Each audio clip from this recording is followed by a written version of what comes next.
What up, what up, what up? Welcome back to another episode of Hourglass Talks. I'm your host, Mike Lowry. Tay Sears, how you doing? Good morning, man. How you doing? Going on, man? I gotta get my sip, man. I got the best coffee mug in the world. Where's yours at? You got to remind me of before. I don't. I can't Because I don't drink coffee, so you got to remind me to put grab. water in it. Don't you drink water? I grabbed the bottle. The bottle boy, the convenient. Look, man, I even got my other one with me right here. Look, man, just grab the water and just boom, just do that, bro. Like, I'm gonna get right. anyway, hey, man, it's been a minute, man. It's been a minute, man. Military or education? Back where we left off. Right where we left off. You want to start off? Or you want me to start off? Because I gotta live both. I understand it. I ain't gonna say I live both because I chose the school route, but I lived as a military kid, so I kind of know the situations or circumstances that come with it. Let me just kind of give my personal Have it eat. my personal perspective. Like I ain't do the military boy, so Oh, good today. I ain't gonna necessarily speak on that.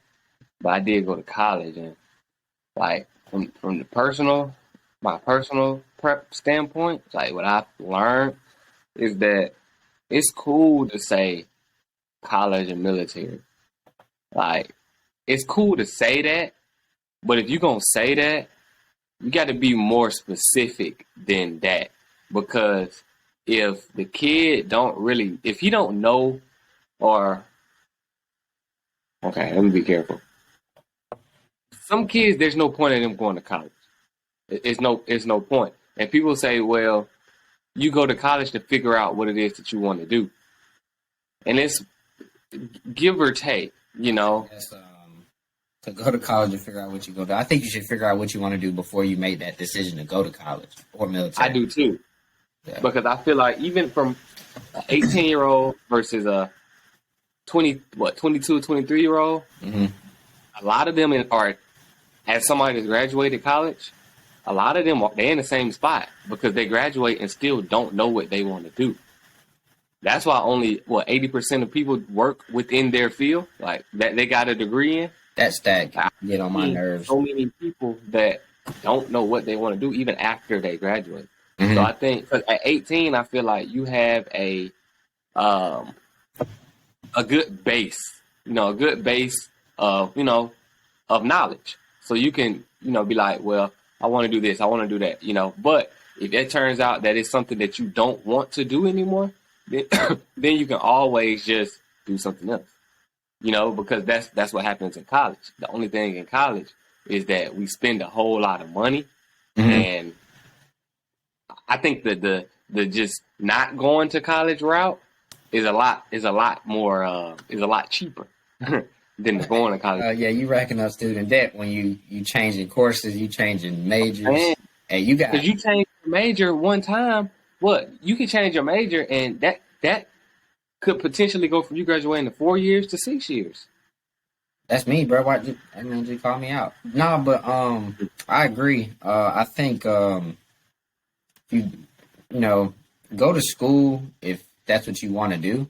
Like if you have a concrete plan and pursue that degree.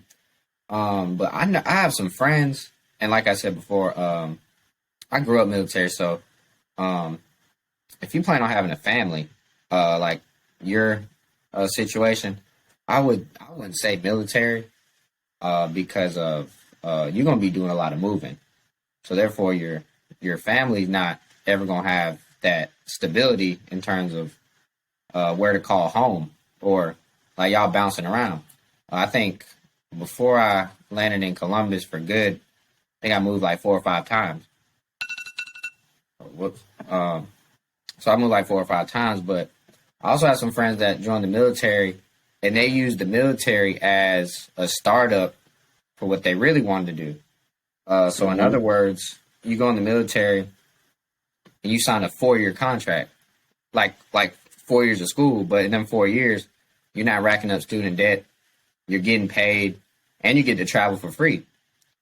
So, I feel as if you don't know what you want to do, and my dad, this is what happened with him. When he was gonna have me, he didn't have no plan. So military's like that was like that safety net for him. Mm-hmm. But after them 4 years, he didn't have a plan as if to what he wanted to do.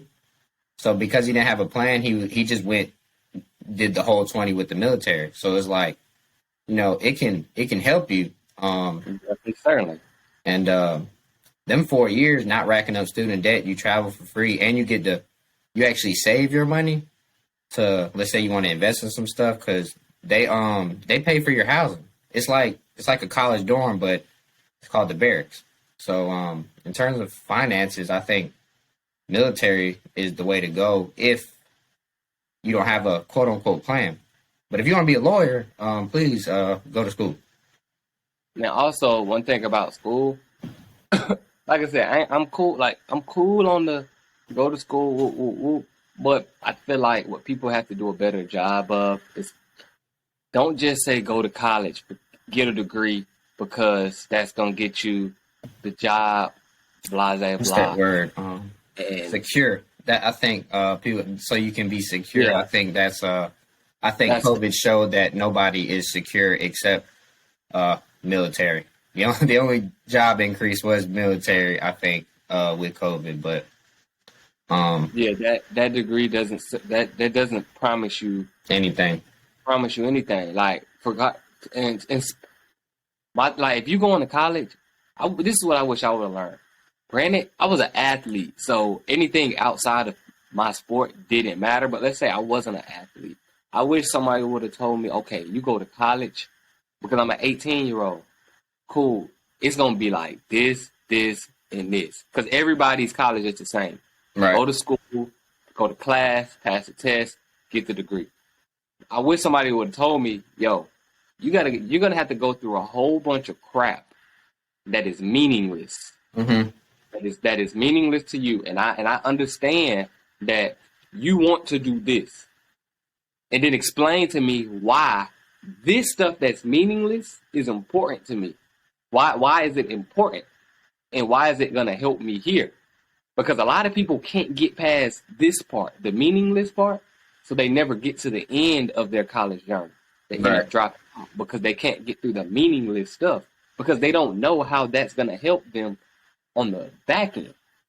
But in reality, you have to let, I think people have to do a better job of letting them know, hey, this degree ain't a pot of gold, That's what they make it seem. That's my thing. They make it seem like that degree is a pot of gold, when in reality it's not.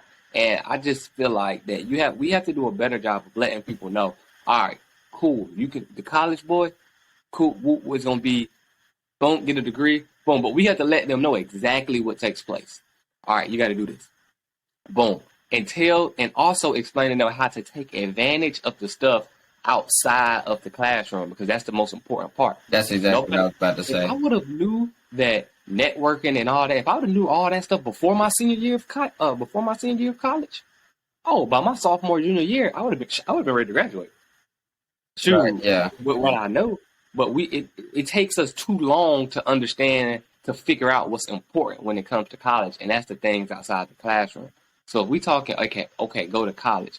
What I think it should mean is not go to college to get a degree, but go to college to get information from the people around you. Go meet somebody, go become friends with a professor. Go find somebody that's like you. Find a mentor, because those are the most important things. Because check this out. When you get that degree and you want a job, you're going to go to that person. You're not going to go to the employer you're looking for the job. Right. You're going to go to that mentor to help you get the job with that employer. So we have to teach people the tricks of the trade, because there's a lot of tricks of the trade when it comes to college. And I think that will be a better way to say, hey, you should go to school versus school, military. Right. And that's good. And to close off, I think, like you said, networking, in terms of school, I think it don't matter what you do. If you can just be open to engage in conversation with people around your, like, even if it's just a regular job at Walmart, like, you don't know who you might come across one day or who they know. And that could be military, workforce, or school. And I think don't don't be that person to go home, go to work, and go back home. Like be open to making friends, or they don't even have to be friends, just associates, and just talk to them. Because you don't know who you might talk to that day. If you work at Walmart, you don't know who your manager at Walmart knows. And I think people should be open to the opportunities within the opportunity, whether it's job, military, or school. Take advantage of whichever route you decide to take. Certainly. Man, but with that being said, man, Tay, appreciate it. Catch you on the next one, man. You have a good day. Peace, bro. Peace. Abity.